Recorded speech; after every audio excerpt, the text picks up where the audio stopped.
Lu udah pada lihat ini belum sih? Ini kalau gue jadi isi hatinya Pak Gibran ya. Izin ya Pak. Najis, gue tandain lo satu-satu. Pada seneng kan lo gaji naik. Giliran joget gercep, manganin rakyat kicep.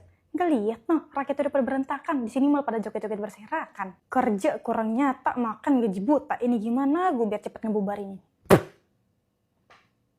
Gaji pejabat itu nggak dikenakan pajak. Jadi pejabat-pejabat itu nggak bayar pajak. Tidak hanya bupati itu, menteri-menteri, anggota dewan, Pak Prabowo sekalipun nggak bayar pajak dari penghasilan yang diterima dari APBN. Dan ini yang melukai dan menodai ketidakadilan itu. Nah, dalam perspektif ini kan kita butuh uang nih. Tapi kan pemerintah mikirnya nggak mau narikin pajak dari oligarki, orang-orang super kaya, ya udah potong aja anggaran. Itulah yang terjadi di Pati. 59 miliar dipotong tahun ini, dan kemudian Bupati nggak ada uang, akhirnya ya itu Bupati akhirnya memajaki anaknya sendiri dengan pajak PBB. Anggaran ke daerah berkurang 269 triliun, dipangkas. Jadi kalau dibagi 500-an kabupaten kota, per kabupaten kota itu hilang duit 500-an miliar diambil oleh pemerintah pusat. Demi efisiensi dan anggaran. Nah, kemana efisiensi anggaran itu? Ya kemudian ke proyek strategis nasional yang justru juga akhirnya merusak itu. Mentang-mentang gajinya naik malah joget-joget di ruang rapat. Nggak beretika banget sih. Pasti pada tahu kan kalau itu ditonton oleh rakyat. Pasti pada tahu kan kalau itu buang-buang waktu kerja. Ada joget-joget itu digaji negara. Nggak ada yang ngasih SP apa? Lucu ya, biasanya orang yang naik gajinya itu kelihatan hasil kerjanya. Kalau negara ini surplus, oke lah naik gaji. Ini negara lagi defisit, naik gaji kan nggak logis. Bubarkan DPR. Rakyat tidak butuh DPR. Apa kerja kalian? Hah? Dewan Perwakilan Rakyat. Apa yang kau wakili? Dari aspirasi-aspirasi kami sebagai rakyat. Apa yang kau wakili? Apakah kalian mewakili penderitaan-penderitaan rakyat? Apakah kalian mewakili jeritan-jeritan rakyat? Apakah kalian mewakili keinginan-keinginan rakyat? DPR bukan Dewan Perwakilan Rakyat, tapi Dewan Perwakilan Hawa Nafsu. Oh, makan gaji sekarang 3 juta sehari. 1 bulan 100 juta. Bahkan bisa lebih kau dapatkan. Dilihat guru-guru yang sudah berjuang, memberikan kontribusi untuk bangsa, mencerdaskan bangsa dan negeri ini, ada yang masih gajinya 300.000 1 bulan. Mana hati nurani kalian? Bubarkan DPR. Bubarkan DPR. Itu yang kami harapkan sekarang. Kalau ditanya, apakah DPR RI layak dibubarkan? Oh, sangat layak. Nggak ada gunanya. Disitulah sarang penjahat itu. Disitulah semua kong-kali-kong itu. DPR RI. Ya, mereka bukan wakil rakyat. Mereka kumpulan-kumpulan bajingan. DPR RI itu. Kumpulan-kumpulan bajingan itu. Tengok gaji mereka berapa per bulan. Tunjangan-tunjangan segala macam. Ada mereka pikir nasib rakyat? Tidak. Hah? Joget-joget mereka kan. Dibubarkan itu DPR itu. Harusnya rakyat Indonesia membubarkan. Tinggal menunggu waktu ajanya. Menunggu komando, menunggu donatur. Ya. Nggak peduli aku. Apapun yang terjadi sama hidupku nggak peduli aku. Bubarkan DPR itu. Aku paling depan nanti. Ya. Tinggal menunggu amarah rakyat aja nih. Pelan-pelan meledak. Ya. Nggak ada lagi. Fungsi DPR itu untuk rakyat nggak ada lagi. Ya.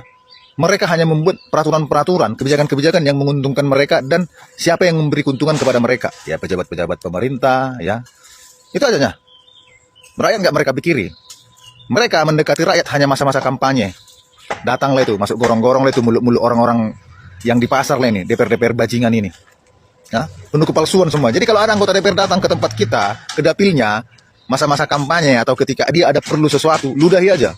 Kalau aku nanti pasti keludahi. Ya, cakep. Ya. Ada rupanya sekarang DPR yang udah duduk itu kembali ke dapilnya, melayani masyarakat di dapilnya, bertanya atau bersilaturahmi kepada masyarakat di dapilnya. Nggak ada kan? Joget-joget semua kan? Lihat tunjangan-tunjangan DPR itu. Nggak ada otak semua itu. Hah? Apa mau kalian penjarakan aku? Main. Tai kucing semua. Ya. Suruh main. Aku udah gila, udah gelap aku. Ya.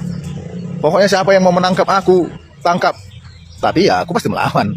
Aku nggak ada salah. Aku mengkritik orang-orang yang harusnya bekerja untuk rakyat. Nah, kalian dipekerjakan rakyat, gaji kalian dari rakyat, tapi lupa diri kalian para bajingan. Ya, DPR, menteri-menteri, ya, semuanya itu pemerintah, lupa diri kalian semua. Kalian digaji rakyat kalian, tapi rakyat yang kalian injak-injak, kalian zolimi. Lupa diri kalian semua.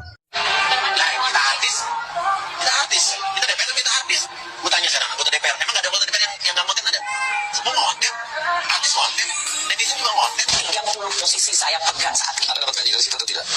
Menurut Undang-Undang Keuangan Negara saya tidak boleh menerima gaji lebih dari 1.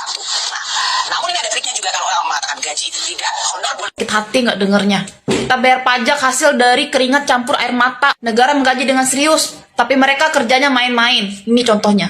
Nih, realisasi APBN. Yang kuning pendapatan, yang biru pengeluaran. Segitu jaraknya dari tahun ke tahun. Oke lah kalau ini COVID, bencana. Kalau ini bencananya apaan? Contoh APBN 2022, APBN dan realisasinya.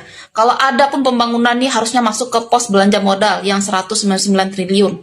Tapi lihat nih defisitnya. 840 triliun udah direncanain dari awal, termasuk pembiayaannya. Artinya apa? Dari awal udah direncanain utang. Dari tahun ke tahun pola APBN selalu begini. Ini bukan tahun 45 yang habis merdeka, ataupun zaman pembangunan yang dimana semuanya dimulai dari nol, ataupun negara ini habis kena bencana, disaster. Bukan. Ini adalah bencana yang dibuat-buat, dimana rugi dan hutang direncanakan dari awal. Nih, postur rancangan APBN 2026 yang bikin siapa? Kementerian Keuangan alias Sri Mulyani. Rancangan pendapatannya berapa? 3.147 triliun. Lihat rencana belanjanya berapa? 3.700 triliun. Mereka udah rencanakan rugi tahun depan 600 triliun. Mana nih mertua yang suka julid sama mantu? Lebih boros mana? Mantu kalian apa Menteri Keuangan ini? Sri Mulyani yang bikin anggaran, DPR yang menyetujui. Bagus kerja sama kalian. Turun kalian. Ayo rakyat, ke jalan kita. Tanggal 25 Agustus kita ke gedung DPR. Bubarkan DPR, turunkan Sri Mulyani. Bubarkan DPR dan MPR dan turunkan Sri Mulyani. Izin deh. Boleh kan emak-emak juga ikutan? Emak-emak juga gemes banget deh. Emak-emak juga kesel banget deh. Udah sebel banget lihat para tikus got di negara ini. Lihat kelakuannya si kuya-kuya itu. Gemes banget, Mak. Sumpah. Ayo dihimbau buat seluruh emak-emak dari Sabang sampai Merauke kalau pengen hidup lebih baik lagi buat anak cucu kita nanti ke depannya. Turun semuanya, turun. Bangsa ini harus diselamatkan dari para tikus got. Ayo kita ikutin leader-leader kita, para mahasiswa yang mau menyelamatkan negara ini. Semangat untuk kita semua. Ayo deh, mak juga pengen ikutan. Udah gemes banget. Ayo seluruh rakyat Indonesia kita bersatu, mengambil voting, bersuara untuk menyatakan bahwa DPR ini harus dibubarkan di Indonesia ini. Kenapa? Karena mereka tidak berguna. Mereka itu mafia-mafia yang menghisap darah rakyat Indonesia, ya kan? Mereka tidak berguna di Indonesia ini. DPR bukan lagi Dewan Perwakilan Rakyat, tapi DPR berubah nama menjadi Dewan Perwakilan Rakyat. Rakyat yang menghabiskan uang negara, rakyat yang memiskinkan rakyat. Jadi mereka tidak ada guna di Indonesia ini. Jadi bagi kita seluruh Indonesia harus kompak untuk membubarkan DPR ini. Satu lagi perlu saya kasih tahu. Sebenarnya ada sebagian DPR ini bukan karena prestasi mereka duduk di sana, bukan karena suara pilihan rakyat, tapi karena mereka ada uang. Ya kan? Jadi ketika mereka duduk menjadi anggota DPR, mereka menjadi rakus uang, mengumpulkan uang sebanyak-banyaknya untuk kepentingan sendiri. Kinerjanya berubah menjadi beruang, bukan membela rakyat. Salam sehat, cinta NKRI. Saya tidak mengerti ya seberapa marahnya rakyat kepada lembaga DPR sampai-sampai di media sosial itu ya dibuat meme gedung DPR dibom ya, bahkan rame-rame meminta Presiden Prabowo untuk membubarkan lembaga DPR. Saya tidak tahu ya kemarahan yang begitu ekspresif dari rakyat kepada DPR ya. Ini sebetulnya sebuah gambaran bahwa satu sisi rakyat kita merasa DPR tidak bekerja secara sungguh-sungguh untuk membela kepentingan rakyat. Di sisi yang lain, sebagai sebuah negara memang DPR diperlukan keberadaannya untuk mengawasi kebijakan-kebijakan pemerintah sebagaimana fungsinya, fungsi pengawasan ya, fungsi check and balance. Tetapi memang faktanya DPR kita tidak melakukan pengawasan tapi melakukan penguatan pada kebijakan-kebijakan pemerintah yang tidak pro rakyat.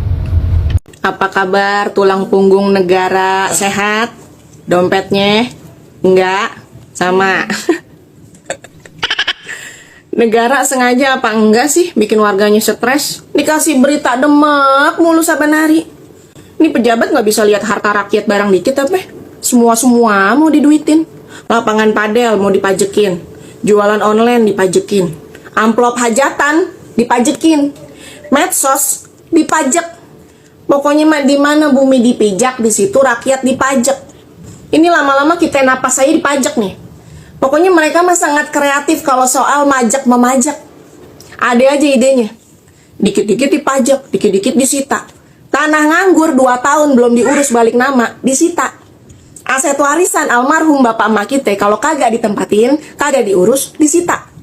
Udah mah beli rumah mahal, warisan ortu diembat juga.